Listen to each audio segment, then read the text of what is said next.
Good evening, black people and all allies fighting for black liberation, black prosperity, and black joy. I'm Charles Blow, and welcome to Prime. The city of New Orleans has been hit again.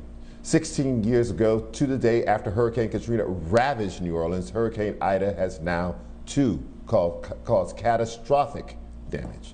Ida made landfall in Louisiana last night as a Category 4 hurricane with sustained winds of about 150 miles per hour. It was one of the strongest hurricanes on record in the state, and it left a path of destruction as it tore apart roofs, down power lines, and caused massive flooding.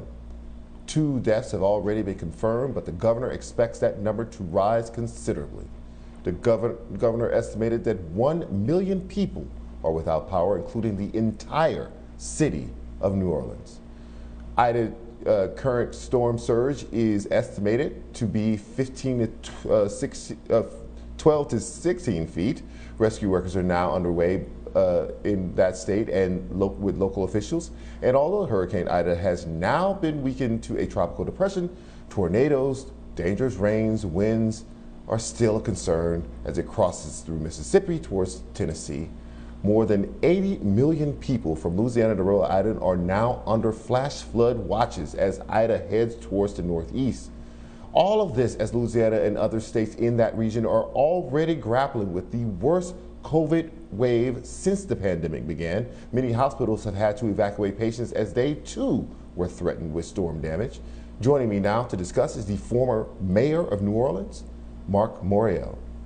Marc, just give me your best sense of what you are hearing. The conditions on the ground are there in Louisiana now. There is no power. The sewer system is run by electricity, so the sewer system is not working. It is still incredibly hot in New Orleans. Water is still standing in some parts of the city. What is your sense of where New Orleans stands tonight? Charles, thank you for having me. It is a humanitarian crisis that can only get worse by the day. Without power, people have no means of communication, no television, no cell phone, because cell phones have to be recharged. Unless you have a gas stove, you cannot prepare any food. You have no ability to refrigerate or freeze anything. With the lack of power to the pumps, you have perhaps no adequate running water, the inability to flush the toilet, no ability to take a shower, yet you're sheltered at home. You have no lights, and then no street lights. So when dusk comes, it is darker than 1,000 midnights. This is a humanitarian crisis that needs immediate relief and response. The root of this is that there was a catastrophic failure of the electric grid, thus rendering power to the entire region. New Orleans is without power. Many of the surrounding areas are without power. So this is a humanitarian crisis. The federal government, the state government, and the local government and relief agencies have to step in immediately. People cannot be expected to remain in their homes for several weeks while, quote unquote, we wait for the power company to make the repairs necessary. There's got to be an interim step. Now, I know many people who sheltered in place who now are getting in their cars. They're driving west to Houston. They're driving east to Atlanta or Alabama or Florida. They're making a determination on their own that they need to leave because they can't survive the next 3 or 4 days, yet the next 3 or 4 weeks without power. What we need now from the power company and from the local authorities is some certain date by which power is going to be restored, and thus the ability to plan what happens between now and then, whether you're going to try to evacuate people, whether they're going to be relief centers, and I could continue. Like as you say, some people are getting in their cars and driving out. But as we learned in Hurricane Katrina, we underestimate the degree that poverty exists in America overall, let alone in the city of New Orleans. There's some people who stayed not because they were being hard-headed. They had nowhere to go and they had nowhere to get out. They couldn't. And they still have nowhere to go. Right, exactly. And they still have nowhere to go and no way to get out. They don't have a car to go out and get into. How do you think that the local, state, federal governments should be responding to people who will be trapped in the city of New Orleans? They do not have the option to make a choice to leave it. There's a decision that has to be made, and it needs to be made fairly quickly. Whether you are going to facilitate through buses and trains and other means people to evacuate out of the region for the next week, 2 weeks, 3 weeks, 4 weeks, or whether you're going to try to create some sort of safe haven system through sheltering where there are generators and food right there in the city of New Orleans. This is doubly risky because of COVID. Because if you pack all those folks into a shelter, you may be creating a super spreader event. But a command, and it's a difficult decision, whether you're going to provide buses and trains. If we remember General Honore in 2005, when he stepped in and, if you will, managed the evacuation of people from the city, and those evacuations took place with the use of buses that were rented by the federal government. A decision is going to have to be made, I think, within 48 hours, based on when power is going to be restored, how you're going to protect people, and how you're going to protect those that, as you say, cannot get out. And we cannot forget them. We cannot leave them locked out and left out, or we have on our hands a Katrina of another type. Right. The American people just watched as the American military evacuated 100,000 people from Afghanistan in less than 2 weeks. They were sometimes evacuating 20,000 people a day by plane. It is not to say that it cannot be done. If America wants something done, it can be done. Who needs to make this call? That call was made at the highest levels by the president himself. Who needs to make the call that we are going to get as many people out of the city of New Orleans as we can get out, or who want to get out? This call is going to have to be made at the presidential level, because the evacuation process is going to require significant resources beyond the ability of the state and the city to navigate by themselves, although the governor, the mayor, and the local officials have to be involved. But secondarily, Charles, the question is, to where are people going to be taken?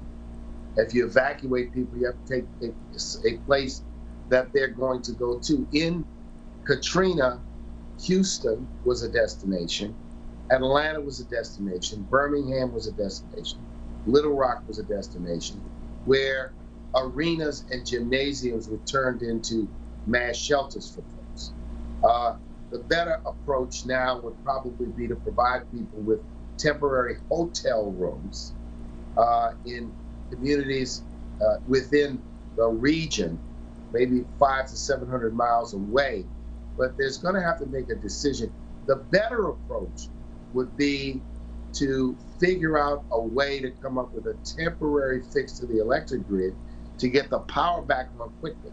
If the power comes back on quickly, then you can avert much of the risk of this humanitarian crisis. Remember, it's South Louisiana. It is August and now September. It is warm. It is humid. It is uncomfortable. There's no air conditioning. There's no fan. I have great concerns for people that have medical conditions, great concerns for our senior citizens, great concerns for infants and young children. We have to recognize that this is a humanitarian crisis in the making, and a hard decision is going to have to be made as to how to create relief for people who now were asked to shelter in place, who followed those orders, and now find themselves in a risk situation because there's no power. Now, I know that people who can are going to voluntarily leave. But as you mentioned, the people who cannot leave, who don't have the wherewithal, the resources, or the place to go, we have to center them in this discussion because that is what a compassionate society does. That's what a caring society does.